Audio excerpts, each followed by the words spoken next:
Good morning, everyone, and thank you for joining us for our first session of the day, SMS Focus 2022 Outlook. Before we begin, I'd just like to thank all of our sponsors for making this whole event possible, and I'm sure you'll agree it's been a great time, so thank you to all the sponsors. We've got a great group of speakers for you this morning, including our moderator, James Williams, who's the Director of Programs with MEF. Over to you, James. Thank you very much. And thank you very much, James. So, first of all, I appreciate all of you coming this morning. We kind of have the graveyard shift insofar that so many of you will have already left. I'm sure quite a few people had a very good time last night. So we have the hardcore SMS fans here, which is absolutely brilliant. Rest assured, this session is not going to be boring. I understand the topic many times can be very, very dry, but all my sessions I try and keep very interesting. We've got some fabulous speakers today. And in addition, I'm going to make things very, very interactive and ask you questions. But before I do that, and I will start to ask you some questions, I'd like to introduce my speakers today. So starting from, let's go this end, we have, well, you can see behind him, don't you say, Ricardo Martins. I've known Ricardo for a number of years. It's safe to say he knows the world of messaging very well and SMS. We've got some iBasis fans here as well, so fantastic. Great. He's got his cheerleaders here. So, Ricardo, would you like to introduce yourself and iBasis? Go on. Sure. Good morning to all. Good afternoon to everyone that are not here. Okay, I always have this. So my name is Ricardo Martins. I'm based in Portugal, in Lisbon, and I'm in iBasis, the Tofan Group, and I'm a VP for messaging sales. Fantastic, thank you very much. Next up is someone I've actually had the pleasure to work directly with, so I know Yasser very well. This was a number of years ago, helping a company move from the world of voice into SMS, and it's Yasser Wahid. Yasser, take it away. Good morning, everyone. Thanks for coming. I'm with Kalera. I'm enabling all of the solutions for our enterprise clients. I moved from the world of wholesale to the operator side, to the SMS side, from voice to messaging. It's been a good run, a very rounded experience I've gotten from this industry, and there's lots more to learn. Fantastic. So Yasser's got a very strong background in voice and SMS. And I know the topic today is SMS, but it would be remiss not to touch on messaging and talk about, rich business messaging as well. So I'm sure that will be mentioned. Next up, we have Mr. Mattia Razem. Mattia, take it away.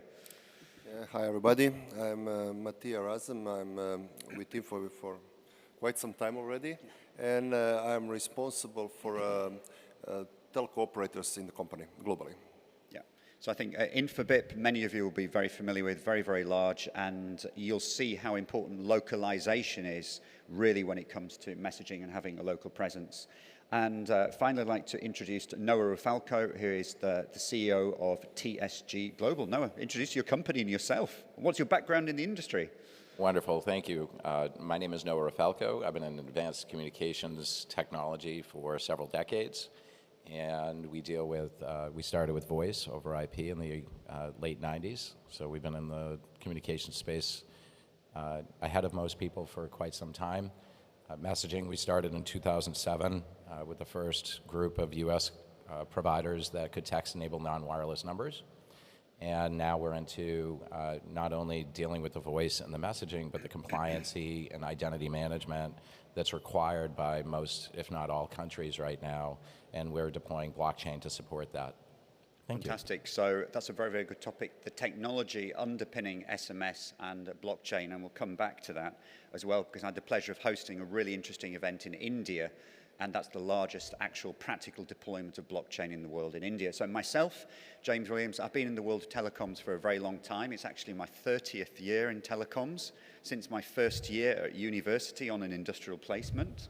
Straight in there, and I never thought in a million years I'd get into it, but I'm here and I'm in it. And for the past year and a half, I've had the pleasure of being the director of programs with an organization called the Mobile Ecosystem Forum. There are multiple MEFs, and it does get quite confusing sometimes. There's the Malaysian Executives Forum. There's actually another MEF here. In your program, you'll see another company, MEF, but originally they had Ethernet in the name, so it's a very different proposition. We've been around 21 years. We've got over 160 members. 100 of the members have a very much a messaging focus, and I'm pleased to say that MEF is growing strongly, and MEF is very well represented here, and indeed across this panel. Now, the topic today is text messaging, so I promised to make this interactive. Some of you will know the answers to some of these questions, some of you won't. So the first SMS, in what year was it sent? Audience, please, not panelists. When was the first SMS sent? Anyone, please? Correct. That's Keith Shenningford from the UK. In what country was it sent? UK, correct. And the date was December the 3rd. So SMS, it's important to understand SMS. So many of you work with it, but don't actually understand the background to it. SMS was never designed to be a two-way means of communication. It was something that was actually put together by a representative from then France Telecom and Deutsche Telekom. So two guys had an idea, they put it together, and it was actually intended to be a one-way means for the mobile operator to communicate with us subscribers, to notify us of system downtime, anything like that. So that's important to remember, because people think, bless you, so people think that business-to-consumer text messaging, this so-called A2P messaging, came out later from person-to-person text messaging. That is not the case. We're going to be talking today on the panel, it will come up, about regulation, security as well. And this is why there are indeed some security-related issues regarding SMS, because it was never designed to be a two-way means of communication. So let's hold that. So my next question, how big is the business messaging market globally in billions of dollars every year? Come on, we've got some experts here. I can see some names. I don't want to need to come out with some names. Any idea? Anybody? How big? Nobody? Panelists? How big? 40 billion. 40 billion. Some people say 25 billion, people say 40 billion. The answer is no one really knows, but it's 25, 30, 35, 40 billion. The key thing you've got to realize about SMS is that of that, whatever that multi-billion-dollar figure is, approximately 94% of that is SMS. The other 6% is made up of what we call rich business messaging, and of that 6%, a huge portion is WhatsApp business messaging. Of course, you've got Rakuten Viber, you've got Telegram, and you've got something called RCS, which will no doubt come up today as well. That is just 0.4% today for business messaging. So I just wanted to frame the market and frame the opportunity. We're going to sit down here now. So if I move on, and we start with you, Ricardo. We're having a little chat before we started this panel, and all of us I know on this stage have been working with SMS for a long time.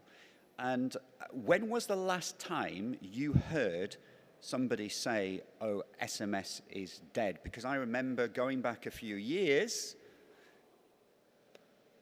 people came up to me and said, oh, James, you keep talking about SMS. It's so last century. We've got MMS now, picture messaging. We've got other things coming along. Why do you still keep talking about SMS? So you're asking the last time or the first time?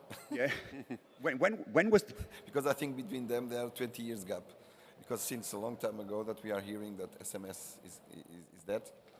And at the end, SMS is still the main channel. I think probably yesterday we heard the same thing, that now the new channels, the new way that the millennials will use the devices and the way to communicate.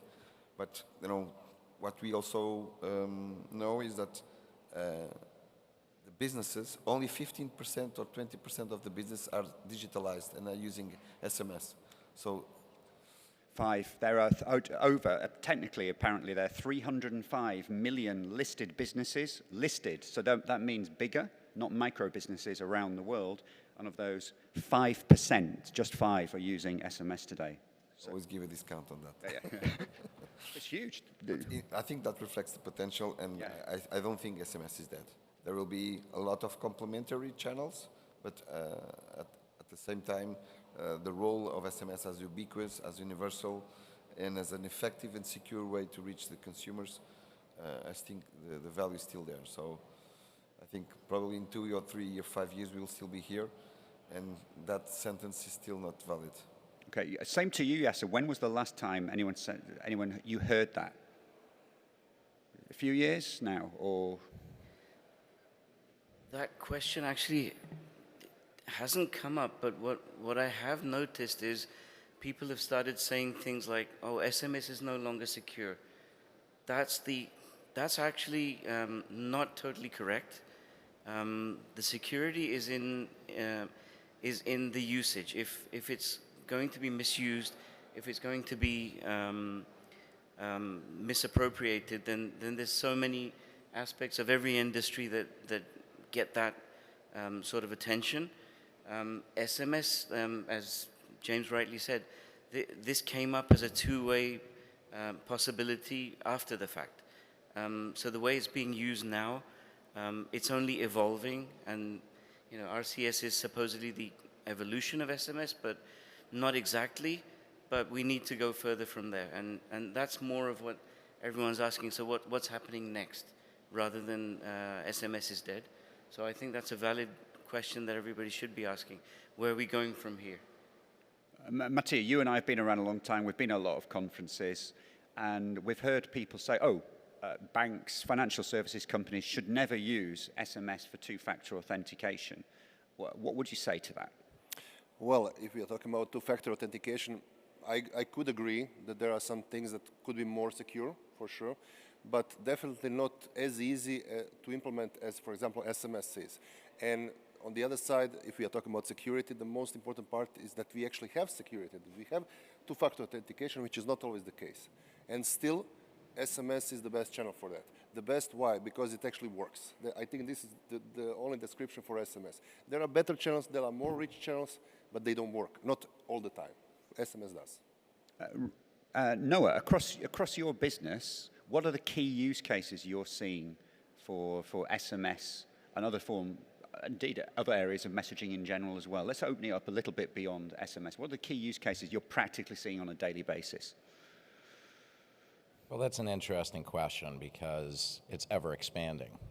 I think that to the other panelists' point, SMS can't die, it's just going to evolve and it's going to grow. There's a lot of room for growth, and it's just like, it reminds me of the use cases of telephone numbers in general.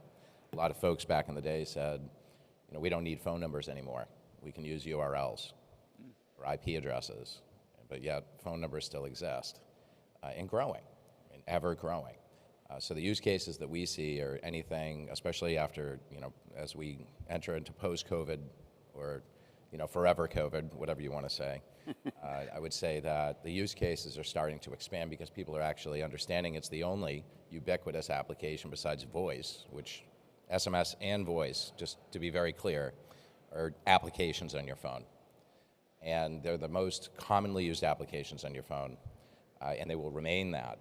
So we see lots of different use cases from medical, fintech, M2M, machine-to-machine, IoT, because telephone numbers are also associated with IoT devices. So we're going to see a lot of growth in a lot of verticals, but it really comes into, can it be used in a more efficient way and add other layers of security on top of it. I think that's a really good point. People hardly ever mention IoT in relation to messaging, but certainly now you've got 5G and then IoT and messaging. They're all becoming a bit more linked up, and you're starting to hear a lot more about those three together there. So, Ricardo, again, I've known you for a number of years. We cycle between a number of these large industry events. Huge brands are constantly mentioned. People talk about Facebook, Meta. People talk about Google. People talk about Airbnb, Uber, whomever, and large banks. The reality of it is, though, the majority of businesses out there are small and medium-sized enterprises. We've mentioned hardly any of the even larger companies are using just SMS today. how would you rate 1 to 10, 1 being terrible, 10 being great, that we as an industry collectively here within this room, the folks representing the companies here on stage are doing, actually getting literally the message across to smaller players, enterprises, that SMS is good, but most importantly, how are we doing at making it practical for them to actually use it? Oh, that's a complex question. I think we have some time. But no, I cannot give more than 5. So I don't think the note is positive, because there's still a lot to do. You know, if coming to your numbers, if only 5% of the business are connected, and I think so. The fact that we always give space to the big names, and the world is not all at the same pace.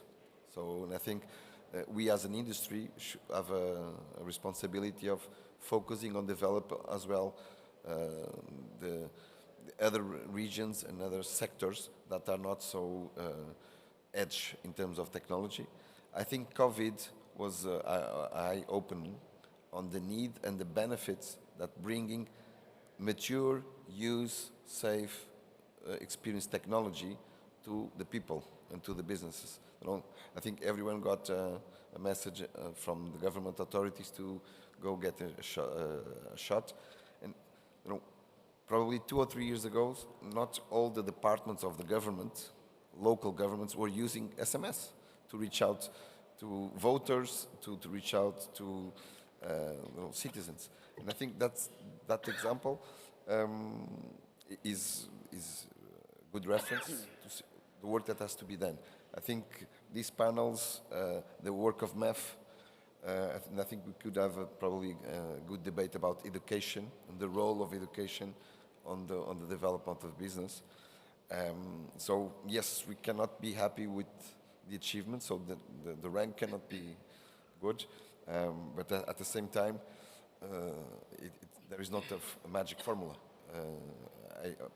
I was hearing something about the revenge of spending, that people that could not spend during the COVID period, they are now. So I think we should see the revenge of messaging, or the revenge of SMS, in terms of digitalization, and to continue to follow the wave and not lose momentum, because the more business will be on board, we will have more use cases, and out of those use cases, we will find new problems, and at the end, the technology is used to solve problems. So the technology aspect is important, and we'll be coming back to that as well. So education, of course, it needs to be there, but the technology making access to messaging easy is critical. Yasso, with your business, Calera, just in practical terms for the audience as well, did you see a big uptick in messaging, particularly SMS, as COVID unfolded in the past couple of years? Absolutely, and this is where it was actually an eye-opener for everybody in the industry. As we all sat at home wondering when COVID is going to be away from us, I don't think anybody was anticipating 2 years we'd be sitting at home and then wondering how we can go online, continue our lives as we used to. On our side, we actually saw a 40% uptick in usage by in certain markets. Not every market is the same, obviously, but where there's heavy usage, for instance, Brazil. For instance, in more mature markets where messaging is a well-known methodology, like in the US or in the UK, there was definitely at least 30 to 40% increase. That has died down. Obviously, we all we're social creatures, as it were. We all want to go out. We all want to be here in person. Look at tangible things. But the online experience taught everybody in the industry, meaning the retail industry, the banking industry, they can reach everybody through messaging. Whether RCS and that whole hype of how that is the next sort of iteration of messaging, nobody knows where that's going, but we've got to go for some kind of evolution. is what the whole industry is anticipating. And I think it's not dying down, that's for sure. That's at least on our Calera side. We did see the uptick, and we're perpetuating that A2P is not going anywhere. If anything, it's still as safe as it was before. It can be misused, but we do our best to sort of filter out the noise and the spam, as it were.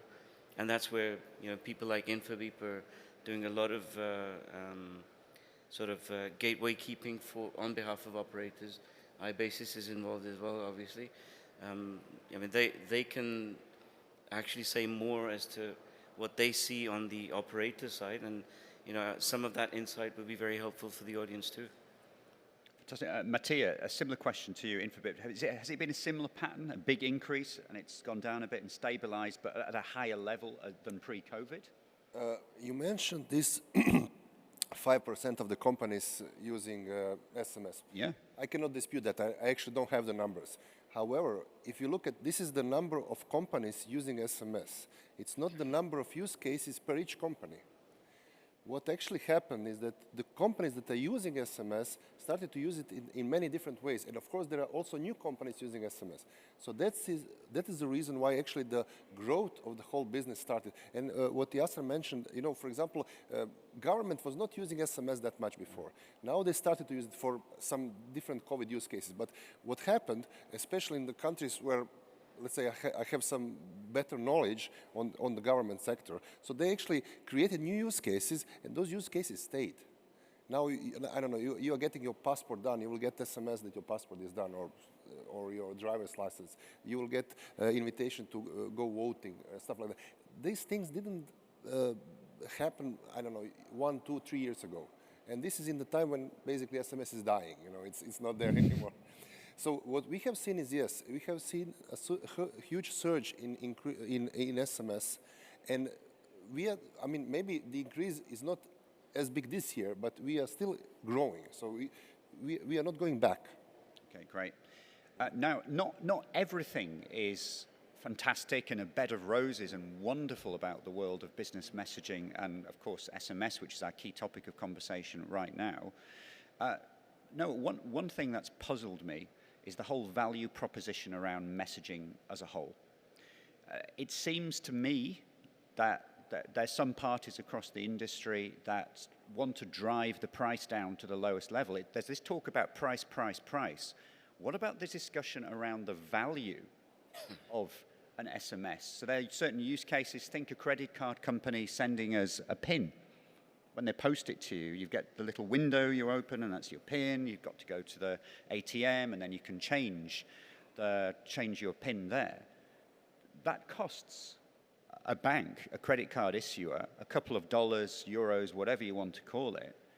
So how come we have a situation where the price for business messaging is actually so low and getting pressure to go even lower in many quarters? I don't understand this. The value proposition here. What's gone wrong? Well, any kind of communications, it's really interesting because any kind of communications eventually gets commoditized. So it really is a price to zero. How fast can you get to zero? But there is a value in how you can utilize that channel. And it really comes into even the use cases that will rise to the top are the ones that are the most valuable to the enterprise or the consumer, whichever side, right? So, P2P, person-to-person texting should be as close to zero as possible, right? But if you really want more value in SMS, how it happens is what other data can we provide during that messaging handoff or message delivery or message receipt? So I'll give you an example. In the United States, there's very little DLR, or delivery receipt. So there's a lot of room to add other elements to the existing SMS channel that increase the value. Look at 911, SMS to 911. I mean, there's all these additional values you're going to see that will rise the value of the channel. In other words, if you want it to be a guaranteed delivery, for example, you'll be willing to pay more. If you're a brand that has to have that essential PIN delivered, you will have it happen. And you had mentioned India earlier. There was a problem with, because there were too many spam filters and too much interference, by the time someone was receiving from a financial institution like some kind of a reset or an OTP, a one-time password, it was already expired. So you need to make the service cleaner, more precise, and more informative to those who are using the service, and that'll increase the value as opposed to commoditizing just the transport layer. So there'll be enhancements to the messaging, just like you talk about RCS. There's all kinds of messaging, Google verified SMS. There's all these things pecking at the edges of the existing SMS channel. But again, none of these are actually inherently part of your device to begin with. So building on the value of what does the consumer want or what does the brand want will increase the value, and the commoditized version, just the transport layer, may get lower, but the enhancement of the delivery or data will increase the value of SMS. Fantastic, thank you very much.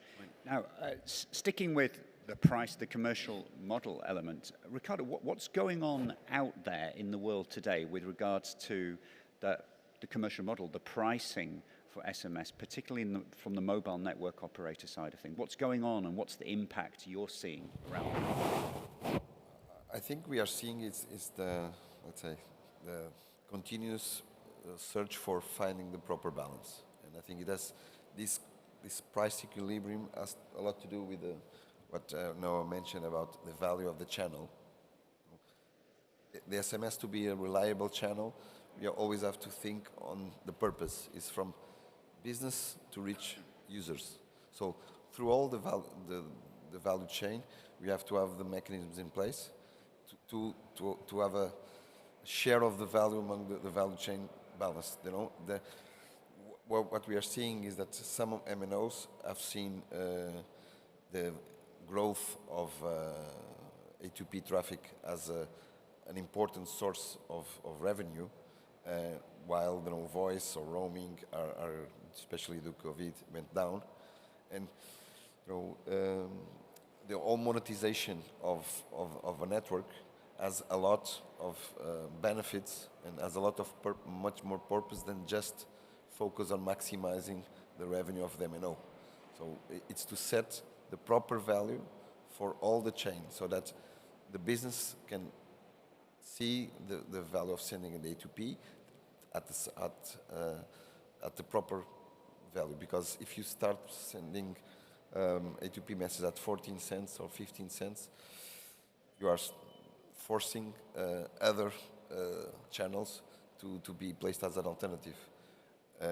On the opposite side, if it's too cheap, it's not going to be a reliable channel, because it will have spam, it will have the end user will not value the actual message. So I think there is an equilibrium on each market, and the operators have to understand that. Also, the sources of the traffic have to understand that, because the big players are squeezing the middleman with lower and lower targets when they know what is the market price of an MNO. So, and at the end, this is stimulating different behaviors which don't benefit. So I think the fact that we can today protect and secure a network is a great asset, but has to be properly used. And I think players like iBasis, what we try to do is look at our role in this ecosystem on the long run, not to make easy profit on 6 months. And if all the players in our ecosystem have that approach, MNOs included, big sources of traffic included, and aggregators included, we would all benefit.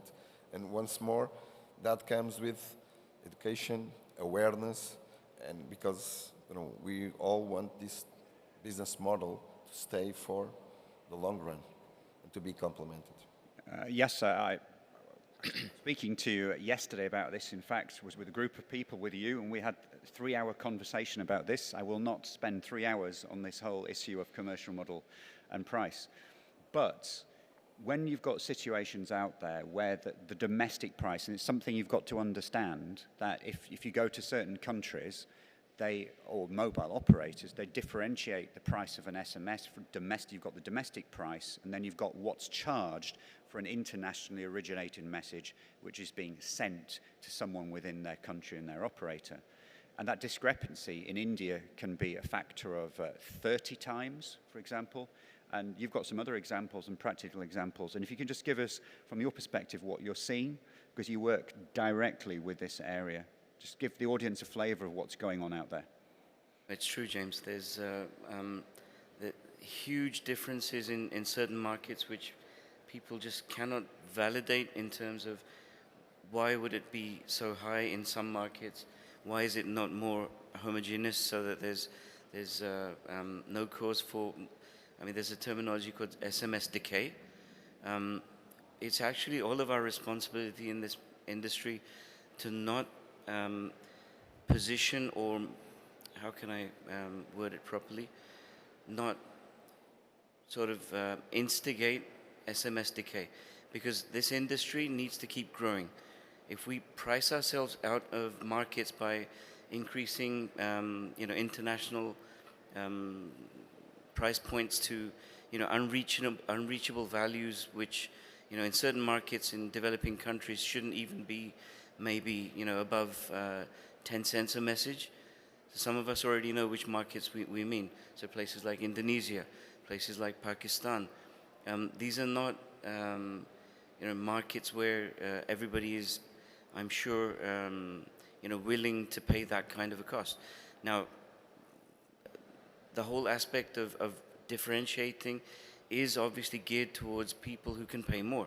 So we all imagine that maybe some enterprises that are, banks with or conglomerates in different countries with presence in local countries of that kind, they would be willing to pay more. But after a certain point, if we don't take responsibility for how far that gap would be, the delta, if it's way too much, then everybody questions who's taking responsibility for this. So this was actually one of the questions that came up.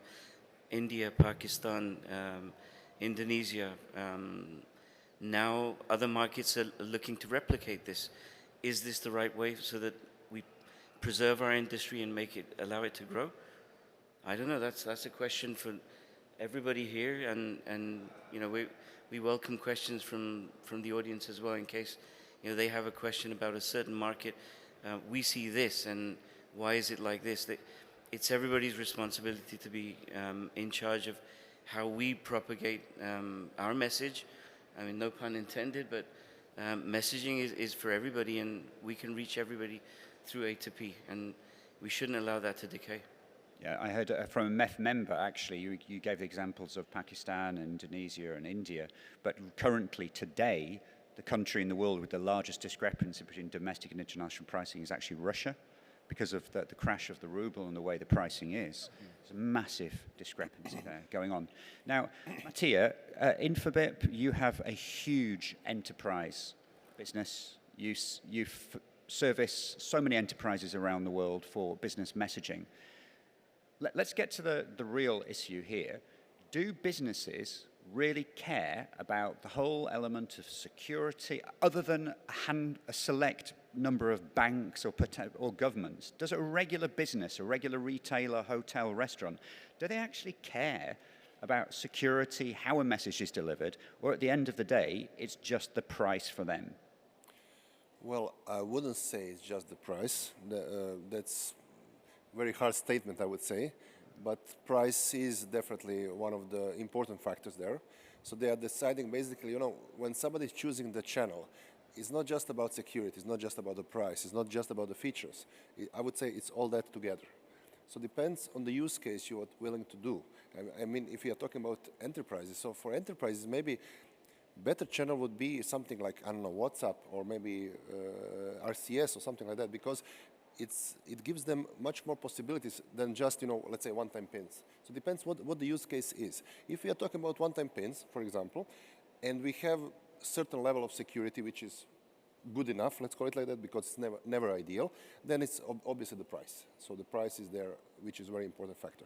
If you are talking about promotional messages, then the price is the main factor, because they are just sending out SMS, and if you get the SMS, it's fine. If you don't, again, it's relatively okay. However, if we are talking about more complex use cases where we are actually bringing some value on the table, where the enterprise is actually trying to reach their customers and to provide really high level of service to them, then we can talk about secure SMS, we can talk about verified SMS, we can talk about WhatsApp, where you can actually reply to the message. I mean, you can reply to the message if it's SMS as well, but it's not as easy, it's not as seamless. So there are, I would say that answer to your question would be, depends on the use case we are dealing with. Noah, what's your take on it? Because it's this age-old question where you can have a meeting with someone and they say, a really high-quality direct route is really important for me. You've got the price, because you've got the price from the mobile operator. You add your little bit of margin, and that's the price. It's as simple as that. But there tend to be so many unrealistic price targets out there, and the only way for companies, messaging companies, to meet them is to agree to these unrealistic price targets. But to meet those, you can't just use that direct connection people want. Are you seeing this disconnect out there in the market? And if so, is it getting bigger, or is there genuinely more focus on quality and security now? I wish I could say that wasn't about a money grab at some point. Unfortunately, it is, because if you look at SMS, the mobile operators really never intended, as to your earlier points, to actually make money on it. So they looked at it as a very small line item in their revenue funnel, and therefore it really wasn't important to them. They didn't add a lot of security to it. Look at the evolution of some of the other messaging platforms. They really do not even have security elements built in, right? Like RCS is a little concerning because of there's a little lack of security there as well. But what we see is that, and just to look at the United States, the United States has increased its termination fees domestically, right? Forget the international folks trying to get into the United States to communicate with consumers. Just U.S. companies trying to communicate with their U.S. Customers. In our operations side of one of my businesses, we collect 3 times as many fees and pay the carriers as the transport cost to the enterprise.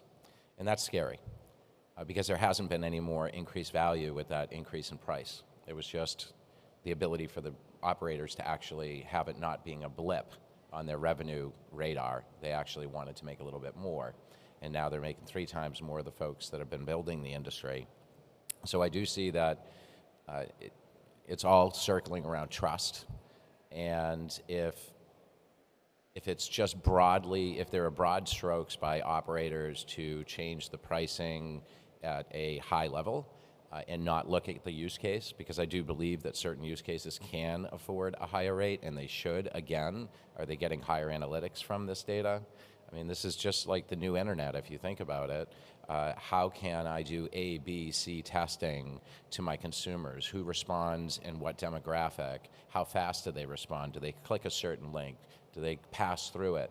All that data is very valuable, and SMS is the new direct mail, if you think about it, because people actually open it within 95% of the people open it, and growing within 15 minutes of receipt of that message. So number one, we can't desensitize it. Number two, we cannot outprice the channel, because if we overprice the channel, other channels will start to grow and, again, pick at the edges of SMS. So increasing value is very important, and understanding that inside the country and outside the country, the reason that a lot of this could be forming in the sense of higher prices is because they can control what's in their network in the country, but they can't control other networks coming into that country. So they want to make the barrier to entry very, very high, because they believe that fraudsters won't be willing to pay that money. there is a break even, to fraud. So we do see that there's a lot of value in changing pricing, but it really has to do with what do you get back. Everything in communications is what can you get back from that channel. The internet brought us a huge benefit of having e-commerce, customer experience went shooting through the roof because they could self-service. We need to treat SMS the same way. How do we evolve that channel, not overprice it? Yeah, thank you very much. Now, let's talk about regulation. I mentioned India. I mentioned about the fact that I was over in India running a messaging-related event. I've never been over there. And I talked about the largest real-life deployment of blockchain being purposed for anti-spam measures. So over there, the regulator got involved because spam was such a huge issue that the value of the SMS channel was ultimately destroyed. And they've been able to bring back some credibility in India. The messaging volumes are huge, growing, everything like that. Ricardo, are you seeing more regulation coming in the area of SMS and business messaging? And what does it mean when a regulator steps in? Is it always good? Well, I think, unfortunately, if we, the players in the ecosystem, the operators, all the actors, don't act and we don't self-regulate, this will be coming. I have over 20 years of experience in an MNO, and honestly, I have to say that the regulators don't necessarily act well, so they over-regulate most of the cases. So, and I think it's the interest of all the players in the system to correct what has to be corrected in order to maintain the value, because normally when the regulator steps in, he's not so familiar with the real challenges of the topic and tends to over-regulate, and that will damage value. I think it goes back to what you mentioned, the topic of education. And I actually had a call with a regulator last November in a country in Asia, and this is straight up. They were actually mentioning that they've been told that SIM farms are absolutely fine and everything is good with those. This isn't a joke, it's real, a real story. But since then, they got some education, they had the light bulb moment and went, oh, this isn't the case. And actually, they probably went too far the other way too quickly. So this is a perfect example of what you were just saying. And we all know what country it is, right? Yeah, yeah. It starts with an S and then with the E. Cannot confirm or deny. No, but I think, let's say, once more, with the awareness that exists today, either the MNOs, either the big sources of traffic, they should realize that there's a win-win scenario. And there are tools in place, the registration processes, the technical tools, like the SMS firewalls, they can help us to drive the behavior into the good manner. Because we cannot complain about fraud when it hurts us and then kind of implicitly agree with some sort of things that is only possible with some degree of fraud when it's in our benefit. And that's, again, the role of all of us, and especially in iBasis, we try to play fair, and because, again, if we play fair, it will be a win-win for everyone. And I think to make this very clear to all the decision makers, we'll avoid serious stress ahead, because, again, if governments and regulators step in, normally we regret. Okay. Very, very, very clear. We're almost at the close to our session. Yasser, closing remarks from you about this vast topic of SMS. Well, I think one, aside from just the messaging aspect, the new outlook for messaging is, it appears to be bringing the omni-channel into a communications platform as a service. This does seem to be the new trend. The more options that we all get, the more choices we can make in terms of channel. This is where I think the industry can show its show itself to be evolving. We see that as sort of the way we should be going. In terms of regulation, yes, I think there's a lot that can be desired. but we all need to work together. The MEF does that. They bring people together. So does the GSMA. You know, it's all of us sitting together and deciding how much regulation is good for us, how much should be regulated. But the CPAS, at least, once you have more channels, I think that'll bring more options to everyone, so they see the value. And you know, some closing comments from Mattia as well, because I'm sure there's some important things that. Yeah, so I actually agree with you on the regulation part. I'm not a big fan of regulation. It can be done, of course, correctly, but you know, we are talking about SMS regulation, but which SMS? You know, in most of the cases, it's just P2P SMS regulated. A2P SMS, it doesn't exist even as a product in the, let's say, regulator space. That's one thing. And second thing, there are multiple channels. You know, if you don't want to use SMS or it's overly regulated, people will start using something else. They have choices. So, okay, we can agree on certain rules of engagement in this space, on certain, let's say, business case on the pricing level, because I also do not agree that prices should go so high. However, we need to be very careful on overly regulating the market. Fantastic. Now, I'm a bad moderator because I failed to realize we actually get some questions on the screen right in front of us. So, no, we've got a question from Mr. Frank Zaire, who is, I think, in the audience right now. He's looking around. It's Frank with a CK, I know who it is. How do you define the adequate SMS price from an M&O perspective? Should this price be regulated, as it is the case in voice? I actually work with a lot of regulators, and I warn them that they're going toward the wrong people to ask. To the panelist earlier remarks, I mean, you're talking about regulation is a big swinging pendulum, and it could either go too far one direction or too far the other. So you have to do what I recommend to the regulators is light touch. Regulation has its benefits and its negatives, right? It's positive and negatives. It allows the government to actually add a fee on top of the service, so you have to be very careful of that. And what you also have to be careful of is making sure that there's a little light touch regulation, just guidance, because regulators are always way behind technology. In fact, in technology, we kind of play that card a lot, because by the time they catch up to us, we've made tons of money. So, you know, it really comes into working with the regulators, but really light touch regulation is always needed, frankly, because if not, we all make too much money. It's a fantastic question as well, the first part of it. How do you find the adequate SMS price? And I think it's fair to say that there is no hard and fast answer to that. Like anything is worth what someone is prepared to pay for it. In some places, it's going to be more than others. I actually agree with Noah.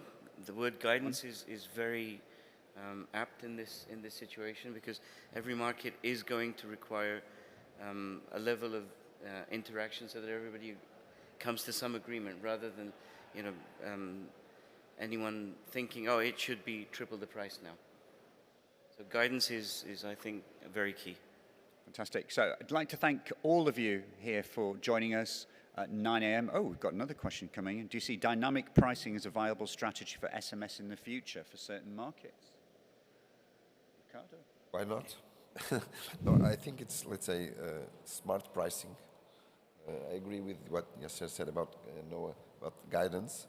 And then with proper guidance, the output would be smart pricing. I think so. The dynamic pricing, for different use cases, you charge a different amount. But you can only do that, though, if you've got total control over the network. Absolute total control, and you can see all the traffic coming in. But that's a very good question. Thank you very much. So thank you all for joining. It's very, very clear that SMS has a future. I would just like to add a couple of things personally to everything. Those of us around the industry have heard so many times that, MMS is going to replace SMS. They know RCS is going to replace SMS. They know this is going to replace that. Who cares? Let's stop as an industry talking about what's going to replace something else around. They're not. All of these are complementary channels. Each each medium that has been talked about today, whether it's a chat app, WhatsApp, Business Messenger, Rakuten, Viber, Telegram, or it's RCS, or it's SMS, or voice. Don't forget voice, it's been around since the 1870s, and it seems to be oft forgotten, but it's a superb channel as well. All of them can be used to great effect on a complementary basis. So it's clear that SMS has a future. Business messaging future is very, very bright, but we as an industry need to do far, far more to work together to bring it to all the millions of businesses out there. And it's clear we're not doing a great job with that. So we can't just kick back and have a cocktail. But anyway, thank you all very much for joining. Safe travels home to wherever you may be returning to. And I look forward to seeing many of you at other events. And lastly, thank you very much indeed to all my panelists, and safe travels to you too. Thank you. Thank you. Thank you, everybody. Thank you very much. Thank you, James. Thank you, everyone. We've got another panel starting in 4 minutes looking at cybersecurity. So I think that's going to be a great one following on from some of the security themes mentioned earlier. So do stick around.